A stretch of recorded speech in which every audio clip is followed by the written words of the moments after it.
Salam saudara, kembali saya Rosiana menyapa Anda lewat program Aku dan Dia. Bagaimana kabar Anda? Harapan saya Anda dalam keadaan baik. 15 menit ke depan saya akan mengajak Anda untuk mendengarkan pembahasan tentang Dia yang adalah hidup. Kiranya dapat menolong Anda untuk lebih mengenal Dia yang adalah Tuhan kita.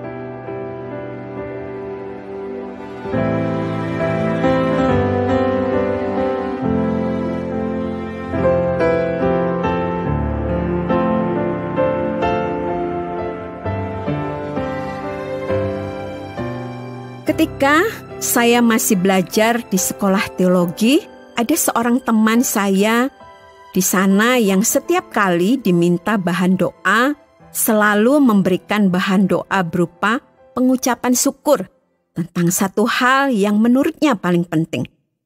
Begitu juga kalau ia diminta untuk memimpin doa, maka ia juga akan memulainya dengan ucapan syukur akan hal yang sama.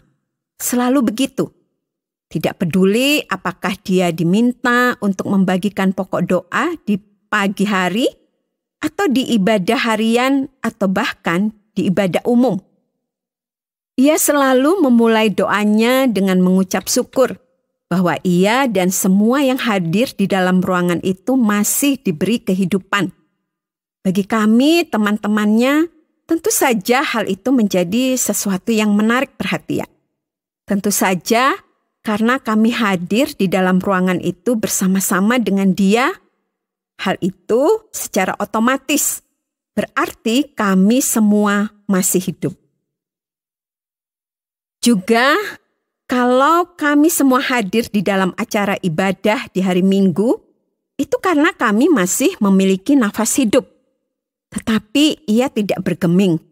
Bahkan suatu saat, ia mendapat kesempatan untuk menjelaskan alasannya ketika ia diminta untuk memimpin renungan pagi. Ia mengatakan bahwa bagi dia kehidupan adalah bagian yang terpenting bagi keberadaan manusia. Manusia bisa saja memiliki keberhasilan, memiliki kekayaan, memiliki ketenaran, atau dalam konteks kami sebagai mahasiswa teologi, waktu itu bisa saja memiliki semua nilai yang paling baik.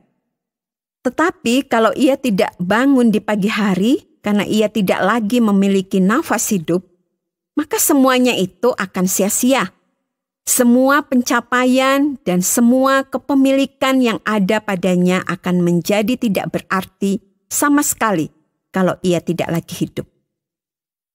Sejak saat itu, kami tidak pernah lagi menggoda dia kalau dia memberikan pokok doa berupa ucapan syukur bahwa ia masih hidup. Atau kalau ia berdiri dan kemudian memulai doanya dengan ucapan syukur bahwa kami semua masih diberi nafas hidup. Tuhan Yesus di dalam Yohanes 14 ayat 6 memberikan pernyataan yang sangat penting. Dan penjelasan teman saya bagaikan memberikan gambaran yang jelas kepada pentingnya pernyataan Yesus itu.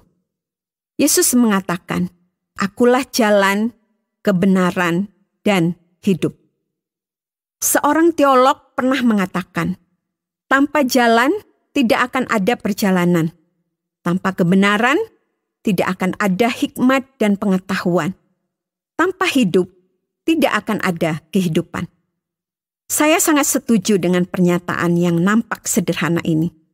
Yesus mengambil peranan yang sangat vital bagi keseluruhan proses kehidupan manusia sejak awal, yaitu sejak manusia dikandung di dalam perut ibunya, karena sejak saat itulah suatu kehidupan dimulai. Yesus yang bekerja pada titik ini karena ia sumber dari kehidupan. Dan kemudian di sepanjang kehidupannya, manusia melalui hari-hari di dalam usia yang diberikan Tuhan kepadanya untuk melakukan perjalanan demi perjalanan. Perjalanan itu hanya bisa dilalui dengan baik kalau manusia berjalan di atas perkataan Yesus. Karena ia sendiri mengatakan bahwa ia adalah jalan. Tentu saja perjalanan itu hanya berarti dan membawa manfaat bagi pribadi manusia itu sendiri kalau ia berjalan dalam kebenaran. Dan sekali lagi, Yesus menjadi inti terpenting di sini. Karena ia adalah kebenaran itu sendiri. Dan tujuan akhir dari perjalanan di dalam kebenaran itu adalah bahwa orang itu akan mendapatkan kesempatan untuk menjalani kehidupan kekal bersama-sama dengan orang-orang percaya yang lain. Dan di sini, Yesus mengatakan bahwa ia adalah hidup itu sendiri. Sehingga secara otomatis dia juga menjadi inti dari masa depan manusia. Yesus mengatakan bahwa dia adalah hidup. Karena dia adalah hidup, dia menjadi sumber dari semua kehidupan.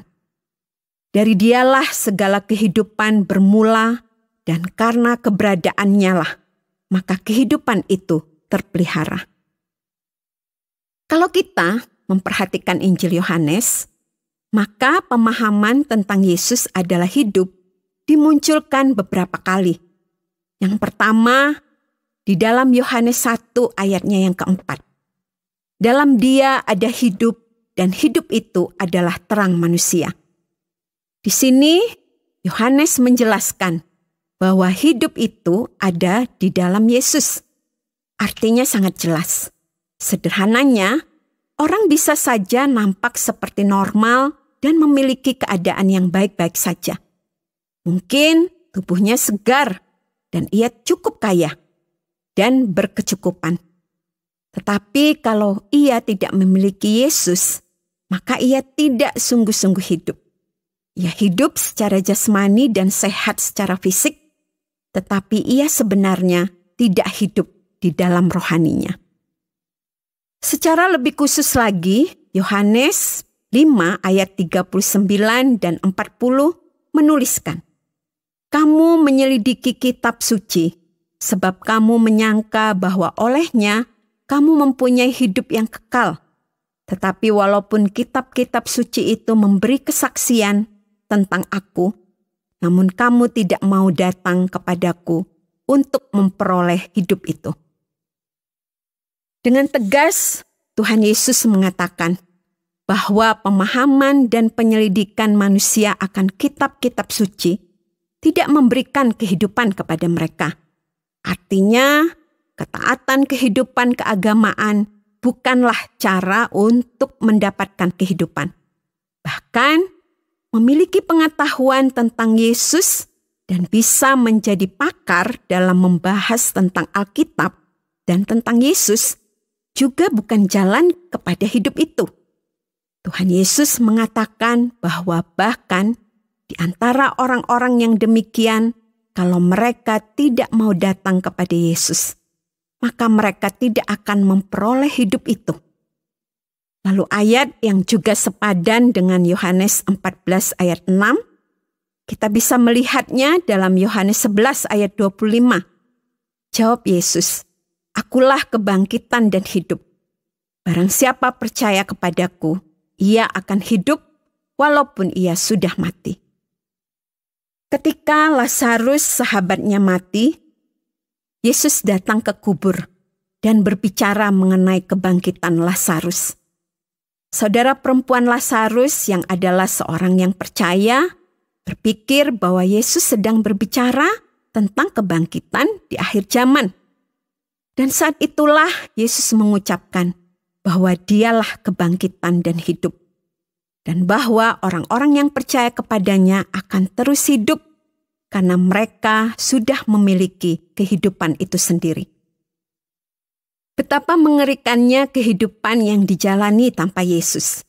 Secara lahiriah, mereka bernafas, makan, bekerja, dan melakukan banyak hal. Tetapi pada hakikat yang sebenarnya mereka mati.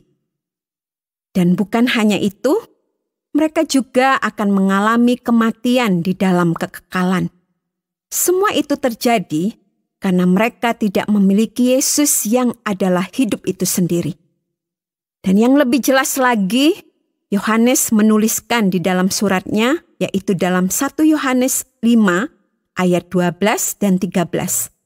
Di sana Yohanes menegaskan, barang siapa memiliki anak, ia memiliki hidup.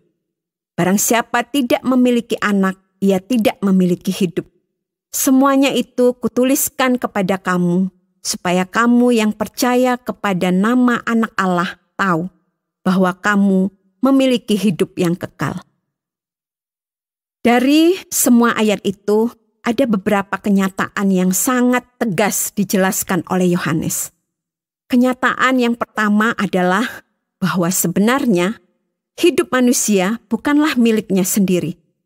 Manusia tidak bisa menciptakan kehidupan, dan bahkan manusia tidak bisa menjaga kehidupannya sekehendak hatinya. Ketika saatnya tiba, maka manusia harus siap ketika kehidupannya diambil kembali oleh Allah yang hidup dan sumber kehidupan itu. Kemudian yang kedua, kehidupan manusia juga bukan bersumber dari dirinya sendiri. Ia memiliki kehidupan hanya ketika Yesus yang adalah hidup itu sendiri mengaruniakan kehidupan kepadanya.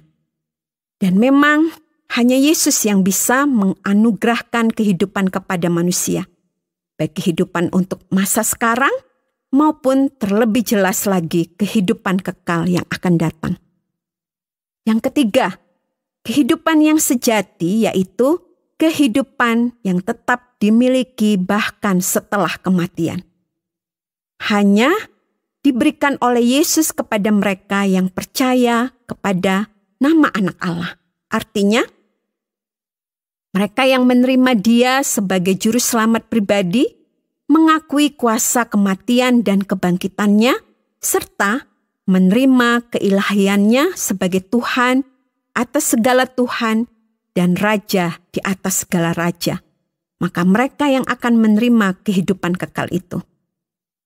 Bagi kita yang telah percaya kepada Tuhan, kita dapat berkata seperti Paulus berkata di dalam Galatia 2 ayat 20. Namun aku hidup, tetapi bukan lagi aku sendiri yang hidup, melainkan Kristus yang hidup di dalam aku. Dan hidupku yang kuhidupi sekarang di dalam daging adalah hidup oleh iman dalam anak Allah yang telah mengasihi aku dan menyerahkan dirinya untuk aku.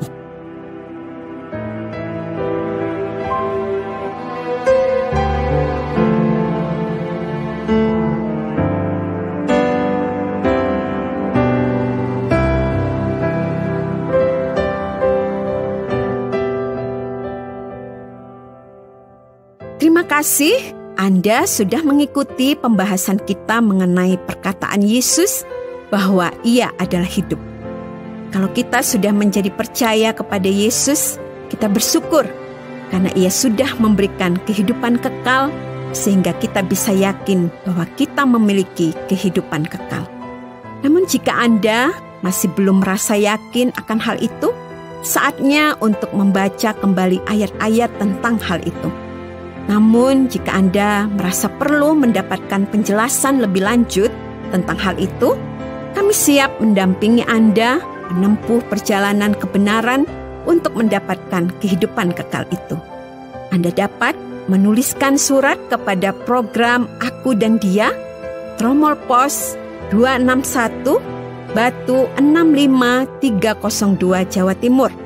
Atau bisa juga lewat SMS atau WhatsApp ke nomor 081 333 777 386 081 333 777 386.